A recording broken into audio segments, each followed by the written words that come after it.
प्यारे बच्चों, अस्सलाम वालेकुम वरहमतुल्लाहि वबरकातुहू। देखिए लिखा हुआ आगे, आम के बीज से आम, अनार से अनार, गेहूं के दाने से गेहूं और चना के दाने से चना ही पैदा होता है।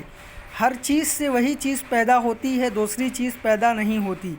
जब तुम ठंडे दिल से गौर करो तो तुम्हारा दिल ये ज़रूर मानेगा कि इस निज़ामो हिकमत से सबका बनाने वाला कोई ज़रूर है। चुनांचा इसको बनाने वाला अल्लाह ताला है और वो हमेशा से मौजूद है और हमेशा रहेगा। तुम अपने बदन को ही देखो, तुम्हारे बदन में मशीन कितनी अच्छी है। सारी दुनिया के अक्लमंद मिलकर ऐसी मशीन नहीं बना सकते। मशीन बनाना तो दरकिनार, उसका एक पुर्जा भी तैयार नहीं कर सकते।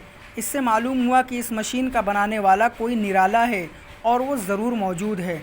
यहाँ तुम एक सवाल कर सकते हो कि जब इन तमाम चीज़ों का बनाने वाला मौजूद है तो वो हमको नज़र क्यों नहीं आता? जब वो मौजूद है तो दिखाई भी देना चाहिए।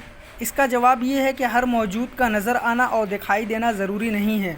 बहुत सी चीज़ों को तुम मौजूद मानते हो लेकिन वो दिखाई नहीं देती। मसलन हवा चलती है, तुमको लगती है, मगर तुम हवा को नहीं देखते हो कि वो कैसी है और उसके वजूद से इनकार भी नहीं कर सकते। खुशबू तुम सूंघते हो मगर देखते नहीं। अक्ल जान तुम्हारे जिस्म में है, बगैर जान के ज़िंदगी बाकी नहीं रह सकती, मगर जान नज़र नहीं आती क्योंकि वो बहुत लतीफ़ है। इसी तरह खुदा भी बहुत लतीफ़ है।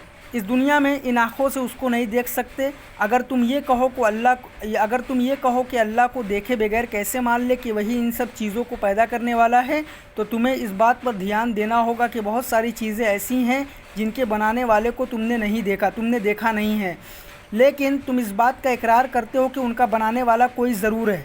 तुमने हवाई जहाज़ बनाने वाले को नहीं देखा, कंप्यूटर बनाने वाले को नहीं देखा, मोबाइल बनाने वाले को नहीं देखा, रेडियो टीवी बनाने वाले को नहीं देखा, लेकिन फिर भी तुमको यकीन है कि उनका बनाने वाला कोई ज़रूर है। इसी तरह ज़मीन व आसमान का बनाने वाला और उनको अपनी जगह कायम रखने वाला भी कोई है, और जो इसका बनाने वाला है वो ताकतवर है, कमज़ोर और मोहताज नहीं है, वो किसी काम के करने से आजिज़ नहीं है। आप भी यहाँ तक पढ़िए और वॉइस को रिकॉर्ड करके हमें सेंड करिए।